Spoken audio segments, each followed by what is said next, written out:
Hey everyone, Chef Ryan here in the Growing Chefs Ontario classroom kitchen for this month's kids cooking class with our theme, Sensational Soups. This cold weather has me dreaming of being someplace hot, so I messaged my friend Chef Karla Conde for inspiration on one of my all-time favorite soups, a Mexican tortilla soup. This soup is super delicious and almost as fun to make as it is to eat. Here's everything you'll need for this soup.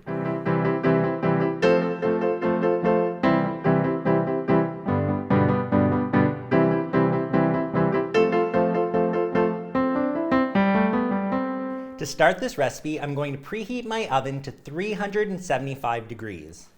I'm going to take my Roma tomatoes. I have 5 Roma tomatoes, and I'm just going to cut them in half. Tomatoes don't cut very well with a safe chopper, so you will want to use a paring knife for this recipe. If you're not comfortable with a paring knife, just grab an adult to give you a hand. I'm going to place my tomatoes cut side down on my baking sheet and just sort of scatter them all over my baking sheet. Next, I have a medium onion that I'm just going to cut the top and the bottom off. And then I'm going to split it down the middle and remove that onion paper from the outside.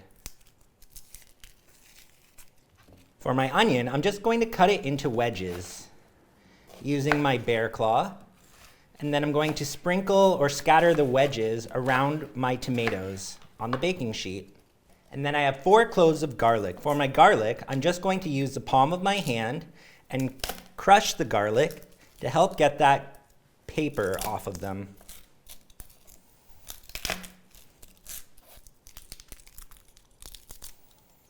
I'm going to leave my garlic cloves whole and just scatter them around in the onions and tomatoes.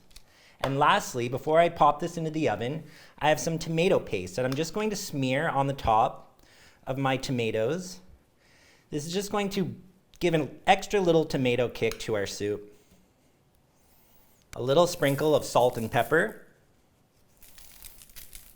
I'll place this in my preheated oven for about 20 to 25 minutes. I'm looking for a nice charred or almost like a black color to my vegetables. While my vegetables are roasting, I'm going to process my chilies. So I have 2 dried chilies.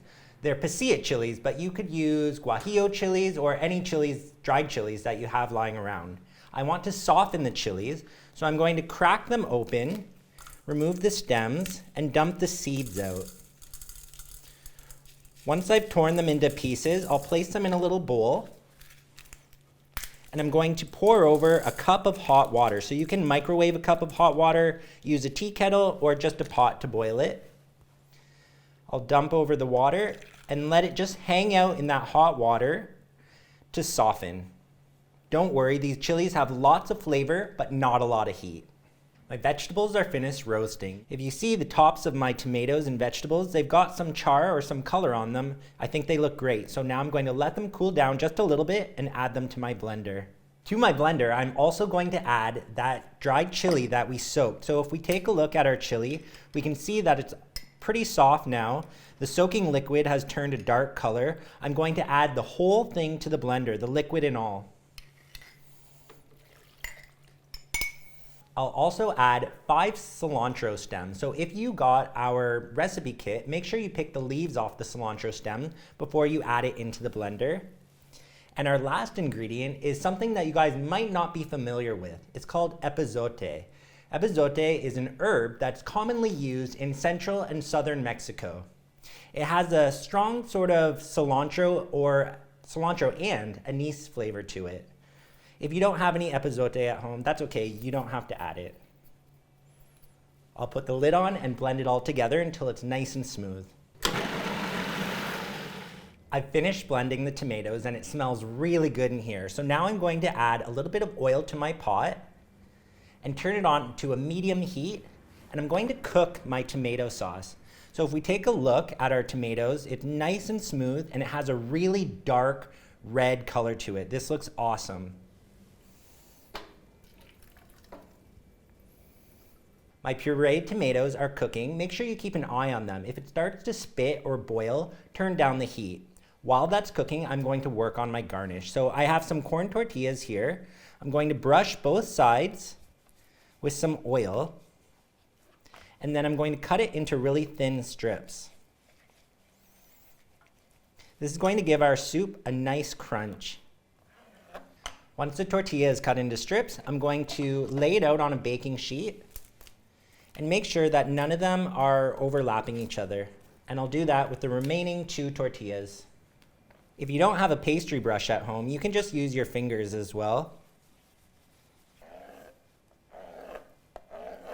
I've lowered the temperature of my oven to 350 and I'm going to bake these for about 5 minutes to start, and I'll check on them. I want them to get nice and crispy but not too dark in color. My tomato puree has been cooking for a little while now. I'm going to make it look less like a tomato sauce and more like a soup. I have 4 cups of stock that I'm going to carefully pour into the pot. And at this point, I'm going to season it really well with salt and pepper. I'm going to bring this to a boil and then turn it down to a simmer and let it simmer for about 10 minutes.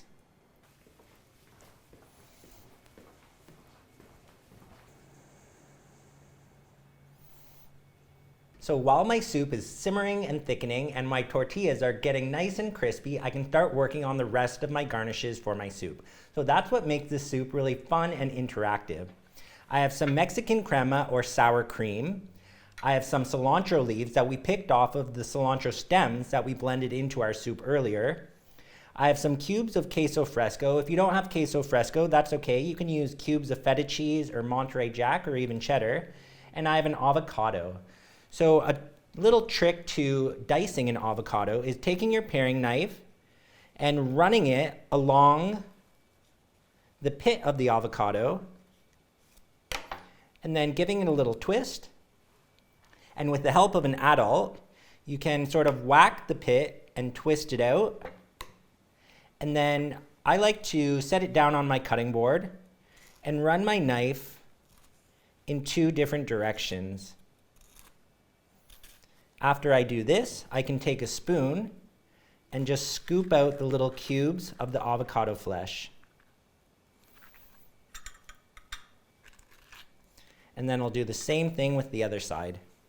So now it's almost time for plating. I'm going to give my soup one final taste to make sure that it doesn't need any more salt.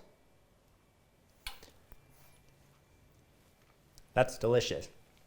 So when I plate my tortilla soup, I like to put a few of the crispy tortillas in the bottom of my bowl and then ladle the soup over top.